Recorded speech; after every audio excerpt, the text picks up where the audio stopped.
یہ اچھی طرح سے سمجھ لینا چاہیے کہ اسلام اور لغویات یہ دونوں متضاد چیزیں ہیں۔ اسلام کا ہر عمل کوئی نہ کوئی مقصد رکھتا ہے، جس کا یا تو فائدہ دنیا میں ہے یا آخرت میں ہے، اور جو معاشرتی چیزیں ہیں اس سے معاشرے کو بھی فائدہ ہوتا ہے اور معاشرے میں بھی امن اور سکون قائم ہوتا ہے۔ اس کی ایک مثال نکاح بھی ہے۔ نکاح کو اللہ تعالیٰ نے اپنی رضا کے ساتھ ساتھ کچھ معاشرتی مقاصد کے ساتھ بھی جوڑا ہے، جس میں نسل کی حفاظت ہے اور عفت اور پاک دامنی کی ترغیب ہے۔ اسی لیے نکاح کو دین کا نفس حصہ قرار دیا گیا ہے۔ اور جب بھی انسان ان اعمال کو اپنی مرضی سے کرنا شروع کرتا ہے تو اس سے صرف اس کو نہیں بلکہ پورے معاشرے کو نقصان ہوتا ہے، اور پورے معاشرے میں سے امن اور چین ختم ہوتا ہے۔ تو اسی لیے معاشرتی گناہ کرنے والا آدمی صرف اپنا اور اللہ کے درمیان کا مجرم نہیں ہے، بلکہ وہ معاشرے کا بھی مجرم ہے۔ اسی لیے انسان کو چاہیے نکاح جیسے اعمال میں بہت زیادہ احتیاط کرے اور اس کو 100% شریعت کے مطابق کرے۔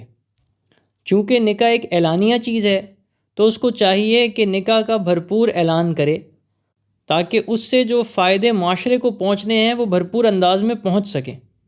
مشائخ فرماتے تھے کہ شادی پہ سے 3 نقطے ہٹا دو تو سادی ہو جاتی ہے، تو نکاح اور شادی سادی ہونی چاہیے۔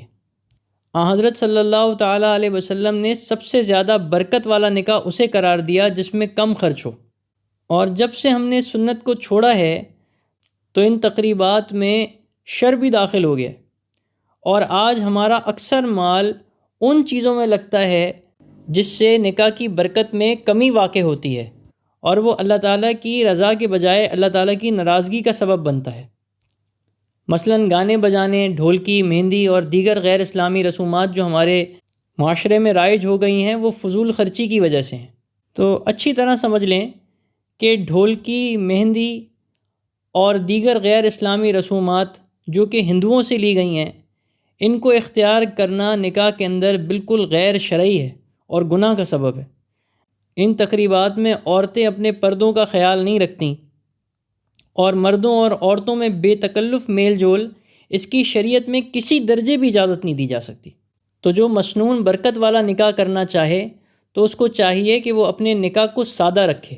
اسی طرح نیک اور صالح فرد کو تلاش کرنا اور پھر پیغام بھیجنا یہ مسنون عمل ہے۔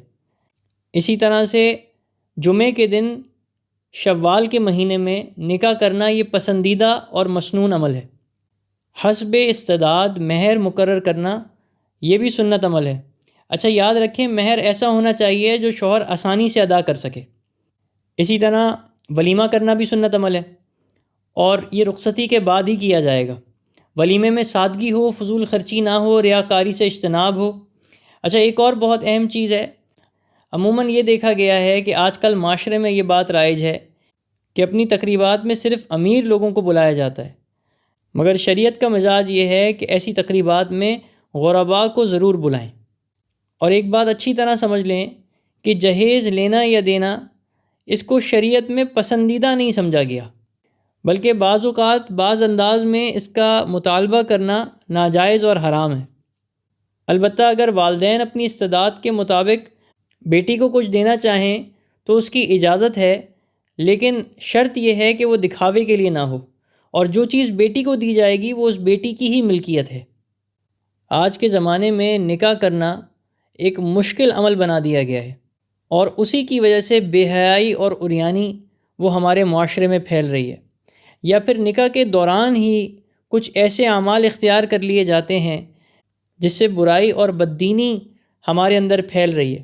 جیسے میں نے عرض کیا کہ مہندی، ڈھولکی، لیکن اب جیسے وقت آگے بڑھتا چلا گیا تو لوگوں نے اس میں اور چیزیں شامل کر لیں، جیسے جوتا چھپائی کی رسم، دودھ پلائی کی رسم۔ اب ان کا دین سے کوئی تعلق نہیں ہے، اور یہ ہندوؤں کے اندر رائج تھیں جو آج اس معاشرے کے ساتھ جوڑ کی وجہ سے یا ان کو برا نہ سمجھنے کی وجہ سے ہمارے اندر داخل ہو گئی ہیں۔ تو ان باتوں کا بہت احتیاط کریں کہ ہماری نکاح شریعت کے مطابق اور دین کے مطابق ہو۔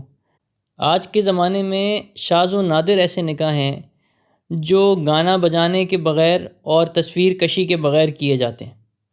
اب دونوں چیزوں کی اس نکاح کے اندر کسی قسم کی کوئی ضرورت نہیں ہے، اور جتنا ہماری ان کی طرف سے بے توجہی ہوئی اور ہماری فکر نہ ہوئی ان کو دور کرنے کی، تو یہ بڑھتے چلے گئے۔ ایک زمانہ تھا کہ شادیوں میں صرف پردے کا خیال نہیں رکھا جاتا تھا، اب زمانہ ایسا آ گیا ہے کہ باقاعدہ منظم انداز میں بے حیائی کی جاتی ہے۔ کچھ نہیں تو دولہا دلہن چلتے ہوئے اسٹیج کی طرف جاتے ہیں اور سارے لوگ دولہا دلہن کو دیکھ رہے ہوتے ہیں۔ اللہ تعالی ہماری حفاظت فرمائے۔ دولہا دلہن کے لیے ایک اور بات آج کی تقریبات میں بہت اہم ہے، کیونکہ شادی کی تیاریاں خاص انداز میں کی جاتی ہیں اور خاص قسم کی تیاری کی جاتی ہے، تو اس میں دولہا دلہن کی نمازیں بھی رہ جاتی ہیں۔ تو اس بات کا خیال رکھیں کہ ان تقریبات کی وجہ سے نمازوں میں کسی قسم کی کوئی کمزوری نہ آئے اور نماز پوری طرح سے ادا کی جائے، کیونکہ وہ جو تیاری دولہا دلہن کرتے ہیں اس کی وجہ سے تازہ وضو کرنا ممکن نہیں ہوتا، کیونکہ اگر تازہ وضو کیا جائے گا تو وہ تیاری خراب ہو جائے گی۔ تو اس بات کا خیال کرنا چاہیے کہ کسی وجہ سے بھی ہماری نمازیں قضا نہ ہوں۔ اسی طرح جو نکاح میں جانے والے لوگ ہیں یا ولیموں میں جانے والے لوگ ہیں، ان کو چاہیے کہ وہ کھانے کا اسراف نہ کریں۔ عموماً یہ دیکھا گیا ہے کہ لوگ پلیٹوں میں کھانے بچا بچا کے چلے جاتے ہیں، ضرورت سے زیادہ نکال لیتے ہیں اور پھر آخر میں ضائع کرتے ہیں۔ دیکھیں، شریعت میں کسی بھی نعمت کو ضائع کرنا یہ بہت برا سمجھا جاتا ہے اور گناہ کا کام ہے، اور بالخصوص ایسی نعمت جو بہت ساری لوگوں کو میسر نہیں ہے، اس کو ضائع کرنا، رزق کی بے حرمتی کرنا، اس سے اللہ تعالیٰ کی ناراضگی حاصل ہوتی ہے۔ اسی طرح ایک اور مبارک سنت ہے کہ شادی والی رات میں شوہر تنہائی میں اپنی بیوی کی پیشانی کے بال پکڑ کر یہ دعا پڑھے: اللہم انی اسألک خیرہا وخیر ما جبلتہا علیہ واعوذ بک من شرہا وشر ما جبلتہا علیہ۔ اور اسی طرح جب شوہر کا بیوی سے تعلق ہو تو اس کو چاہیے یہ دعا پڑھے: بسم اللہ اللہم جنبنا الشیطان وجنب الشیطان ما رزقتنا۔ اس دعا کے پڑھنے کے بعد اگر اس شخص کی اولاد ہوگی تو اللہ تعالیٰ شیطان کے ضرر سے اس کی اولاد کی حفاظت فرمائیں گے۔ اللہ تعالیٰ جب اس شخص کو یہ ساری نعمتیں عطا فرما دیں تو اس کو چاہیے کہ وہ اپنے عزیز و اقارب کی، دوست احباب کی اور رشتہ داروں کی، مساکین کی دعوت کرے، ان کو کھانا کھلائے ولیمے کی نیت سے۔ اور ضروری نہیں کہ یہ بہت بڑے پیمانے پہ ہو، بلکہ جو اس کے لیے آسانی سے حسب استطاعت میسر ہو وہ اس کے حساب سے اہتمام کرے۔ بالخصوص ایسی تقاریب میں غرباء کا خیال رکھنا چاہیے، اور وہ تقاریب جس کے اندر صرف مالداروں کو اور بڑے لوگوں کو بلایا جائے، وہ تقاریب اللہ کے ہاں مقبول اور مقرب نہیں ہوا کرتی، بلکہ شریعت میں اس مزاج کو برا سمجھا گیا ہے۔ اللہ تعالیٰ سب کو توفیق عطا فرمائے۔ اس میں کچھ وضاحتیں ایسی ہیں جو بہت ضروری ہیں۔ اس میں سب سے پہلی بات تو یہ کہ عموماً یہ دیکھا گیا ہے کہ لوگ نکاح میں بلا وجہ کی تاخیر کرتے ہیں، تو یہ تاخیر بالکل بھی شریعت میں اچھی نہیں سمجھی جاتی۔ جیسے ہی بچی تیار ہو جائے، بلوغت کو پہنچ جائے، تو چاہیے کہ اس کا فوراً نکاح کر دیں۔ اور یہاں تک کہ یہ جو سنت دن بتائے گئے ہیں، ان کا بھی علیحدہ سے بہت زیادہ انتظار کرنے کی ضرورت نہیں ہے۔ یہ اگر آسانی سے اس وقت میں آ رہے ہوں، شوال کا کوئی جمعہ پڑ رہا ہو، تو اس صورت میں شوال کے جمعے کو ترجیح دینی چاہیے۔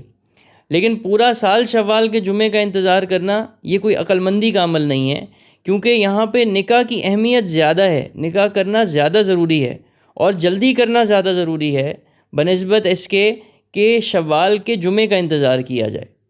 ایک اور اہم مسئلہ یہ ہے کہ مہر نہ دینے کی نیت کر کے شادی کرنا یہ انتہائی گناہ کا عمل ہے، اور اس سے سخت اجتناب کرنے کی ضرورت ہے۔ اسی لیے عرض کیا جاتا ہے کہ مہر وہ اچھا ہے جو شوہر آسانی سے ادا کر سکے، اور مہر میں اس بات کا بھی خیال رکھا جائے کہ عورت کی ساکھ یا عورت کی عزت میں کسی قسم کی کمی نہ آئے اس مہر کی وجہ سے۔ عموماً اس کو علماء لکھتے ہیں کہ مہر مثالی ہو تو سب سے بہتر ہے، وہ مہر جو اس کے خاندان میں رائج ہے یا وہ مہر جو اس کی شایان شان ہے۔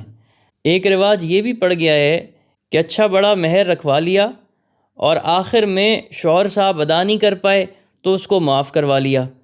یہ شریعت کا مزاج نہیں ہے۔ ایک اور اہم وضاحت یہ ہے کہ شب رفاقت میں پہلی ملاقات کے وقت ابتداً 2 رکعت شکرانے کی نماز پڑھیں۔